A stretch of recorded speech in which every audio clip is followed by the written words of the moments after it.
ઉપસ્થિત સર્વે સનાતન ધર્મ ભાઈઓ બહેનો માતાઓ વડીલો સૌને મારા જય સિયારામ। અત્યાર સુધી આપણે જે કામ કરી રહ્યા છીએ અને જે ડોનેશન આવ્યું છે, પારદર્શકતાને સાથે રાખી અને આ કામ કરવાનું છે એવો જ ઉદ્દેશ આપણા સંસ્થાના સૌ ટ્રસ્ટીઓનો રહ્યો છે। ખાસ આપણા જે પ્રમુખ શ્રી વેલજી બાપા છે એમનું દર વખતે અમને સૂચન હોય છે કે જેટલું કામ આપણું આગળ વધી રહ્યું હોય એને આપણે હર હંમેશ થોડાક દિવસના અંતરે આપણે ગ્રામજનો સુધી પહોંચતા કરીએ તો અત્યાર સુધી આપણને જે દાન અને ખર્ચનો જે કાંઈ આવક જાવકનો હિસાબ છે એ વાંચવા માટે હું વિનંતી કરીશ સંસ્થાના ટ્રસ્ટી શ્રી દેવસિંહભાઈને કે તેઓ આવીને આપણી સમક્ષ રજૂ કરશે। દેવસિંહભાઈ માધાપરના છે, હાલે ઓસ્ટ્રેલિયા, વિશ્રામભાઈ લાલજી પિંડુડિયા, શ્રી સ્વામિનારાયણ મંદિર ભુજના પરમ પૂજ્ય મહંત શ્રી ધર્માનંદન સ્વામી શ્રીની પ્રેરણાથી તેમના આશીર્વાદથી ભાઈ શ્રી વિશ્રામભાઈ લાલજી પિંડુડિયા તરફથી ₹25 લાખનું દાન આપને મળેલ છે। બીજા છે સુખદેવસિંહ ઝાલા, એના તરફથી ₹1 લાખ મળેલ છે। નારણભાઈ ગોવિંદ ઉકેડા હાલાઈ તરફથી ₹10 લાખનું દાન મળેલ છે। શશીભાઈ કરશન વેકરિયા, હાલે લંડન આમ માધાપુરના, એના તરફથી ₹15 લાખનું દાન મળેલ છે। સ્વર્ગવાસ દેવજીભાઈ વેલજી હરસિયાણી, ધર્મપત્ની દેવભાઈ, ગામ માધાપર, ₹10 લાખનું દાન મળેલ છે। ધનજીભાઈ કરશનભાઈ વરસાણી પરિવાર, ગામ નારણપર, હાલે નૈરોબી, એના તરફથી ₹11 લાખનું દાન મળેલ છે। શામજી લાલજી ગોરસિયા, ધર્મપત્ની કુંવરબેન, હાલે નૈરોબી, એના તરફથી ₹3 લાખનું દાન મળેલ છે। આજ સુધી બધાને મનમાં એ જ હતું કે કેટલા થયા હશે, કેટલું દાન મળ્યું હશે, તો આજ સુધીનું ટોટલ દાન ₹3,80,00,000 આપણે મંદિરમાં જમા થઈ ગયા છે। આજ સુધીનો ખર્ચ છે ₹1,80,93,870 એટલા આપણે અહીંયાથી ચૂકવેલા છે। અને જે પૈસા લખાવેલ છે અને આવવાના બાકી છે એ રકમ છે ₹4,24,96,472। હવે એ બધી સાથે લઈ તો રૂપિયા લગભગ 8.5 કરોડ ને આસપાસ પહોંચે છે। તો સર્વે દાતાશ્રીનો ખૂબ ખૂબ ધન્યવાદ। આવતા શનિવારના હનુમાન ચાલીસા રામ ભરોસે છે અને હસ્તે પ્રેમભાઈ રામજી ભુડિયા સખી મંડળ તરફથી રાખવામાં આવેલ છે।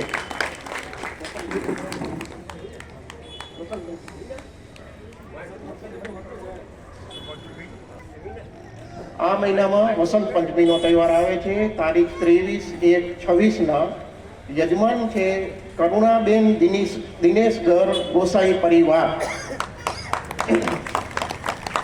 અસ્તુ।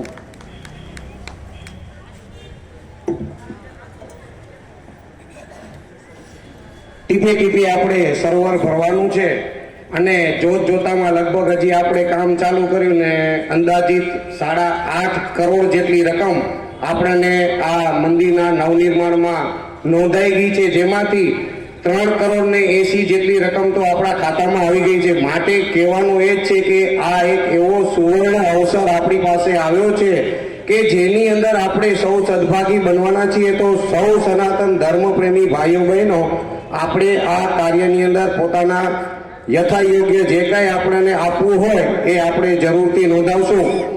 આપણે જે આ મંદિરનું બાંધકામ ચાલી રહ્યું છે માત્ર ને માત્ર આપણે કોઈ ઠોકી બેસાડીને કરીએ, કોઈ 4 વ્યક્તિઓ નક્કી કરીને કરી નાખે એવી રીતે નથી ચાલતું।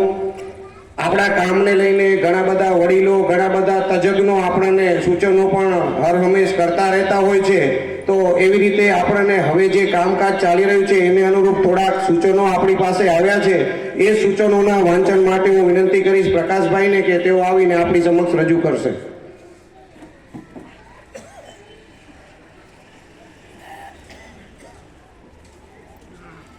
અત્રે ઉપસ્થિત સર્વે સનાતન ધર્મપ્રેમી ભાઈઓ બહેનોને મારા જય સિયારામ। હવે આપ સૌ જાણો છો કે આપણા રઘુનાથ મંદિરનું નવનિર્માણનું કામ અત્યારે હાલ પ્રગતિ હેઠળ છે. તો સર્વે સનાતન ધર્મપ્રેમી ભાઈઓ બહેનોને આજે આપણે જાણીએ છીએ કે આપણા લેવા પટેલ ખાલી આપણા માધાપર ગામમાં નથી, અત્યારે આપણે સર્વે 24 ગામમાં એટલે કે 24માં આપણે ફેલાયેલા છીએ. તો આપણે એવી આશા છે કે હરેક સનાતન ધર્મપ્રેમી આપણા લેવા પટેલ હોય કે કોઈ પણ જ્ઞાતિનો હોય, હરેક માણસ આમાં નાની મોટી પોતાની યોગદાનથી મંદિરના કાર્યમાં જોડાય એવી સર્વે ટ્રસ્ટીગણની આશા છે. હરેક નાનો માણસ એના નાની રીતે અને મોટો માણસ મોટી રીતે ફૂલની તો ફૂલની પાંખડી રૂપે દાન અથવા તો તન મન ધનથી જોડાય એવી સર્વેની આશા છે. હવે આ સ્થાને કહેવું એ યોગ્ય રહેશે કે આપણું માધાપરનું રામ મંદિર બનવાની પ્રેરણા બીજા કોઈ કારણથી નહીં, પણ અયોધ્યા મધ્યે જે આપણા રામલલ્લાનું પ્રાણ પ્રતિષ્ઠા થઈ ત્યાંથી આપણે અહીંયા પ્રેરણા મળી અને આપણે જે આ ભવ્ય મોટું રામ મંદિર બનાવવા જઈ રહ્યા છીએ એ પ્રેરણા આધારિત આપણે મંદિર બનાવવા જઈ રહ્યા છીએ. આ મંદિર આધુનિક તકનીક તથા પૌરાણિક શિલ્પકલાના સમન્વય સાથે આપણે બનાવવા જઈ રહ્યા છીએ. જેમ કે કોલમ, બીમ, સ્લેબ વગેરે કોન્ક્રીટના હશે, જ્યારે કોલમ ઉપર શિલ્પકામ, શિખર, કાંગરા વગેરે પથ્થરના હશે, જેનું કામ જયપુર અને માધાપરમાં હાલ ચાલી રહ્યું છે. આપ સૌ જાણો છો, ફેસબુકના માધ્યમથી આપ સૌ જોતા હશો. તેમ છતાંય અમારે અહીંયાથી એકત્રે આપ સૌને પહેલાં પણ અપીલ કરેલ છે કેવી રીતે બનશે એ પણ આપ સૌ સમક્ષ પહેલાં રજૂઆત કરેલી હતી. તેમ છતાં પણ આપણે એકવાર જણાવી દઈએ. સિંહાસન ઉચ્ચ ગુણવત્તાની માર્બલનું હશે, જે અમે અત્યારે બધું અમે કરી રહ્યા છીએ. માર્બલ સારામાં સારો ઉચ્ચ ગુણવત્તાનું સિંહાસન બને તથા ફ્લોરમાં પણ ઉચ્ચ ગુણવત્તાનું માર્બલ હશે. ઓડિયો અને વિઝ્યુઅલ માટે આપણે આધુનિક તકનીક મંદિરની અંદર ઇન્સ્ટોલેશન કરવા જઈ રહ્યા છીએ. મંદિરમાં અવાજના પડઘા ન પડે, આરતી સમયે અથવા તો આપણે જ્યારે પ્રસંગ હોય ત્યારે અંદર માણસ મંદિર આખું ભરાઈ ગયું હોય એટલે કોઈ પણ કાર્યક્રમમાં મંદિરની અંદર પડઘા ન પડે એટલા માટે દિવાલો અને સિલિંગમાં એકોસ્ટિક પેનલોનું પણ આપણે લગાવવાનું પ્લાનિંગ કરી રહ્યા છીએ. બેઝમેન્ટમાં આપને સૌને ખ્યાલ છે એવી રીતે આપણે ભોજનશાળા છે તો નીચે કિચનની પણ વ્યવસ્થા રાખી છે. આ રામના કામકાજમાં મંદિર બનાવવાનો લગભગ ખર્ચ આપ સૌને ખ્યાલ છે એવી રીતે 25 કરોડ રૂપિયા અંદાજિત ખર્ચે, જેમાંથી 8.5 કરોડ રૂપિયાનું દાનની જાહેરાત થઈ ગઈ છે. એટલે આ બધું ફંડ એકત્રિત કરવા માટે આપ સૌ સનાતન ધર્મપ્રેમી જોડાવ અને વધુમાં વધુ આપ પોતાના સગા સંબંધીઓને જાણ કરો, મિત્રોને જાણ કરો અને જેટલા વધારે આની અંદર જોડાય મંદિરના કાર્યમાં એવી અમારી આશા છે. આ સ્થાન વતી હું દરેકને વિનંતી કરું છું કે માધાપરના હરેક ઘર અને 24ના ગામમાંથી પણ દાનનો સહયોગ મળે એવી આશા સાથે હું વિરમું છું. જય શ્રી રામ.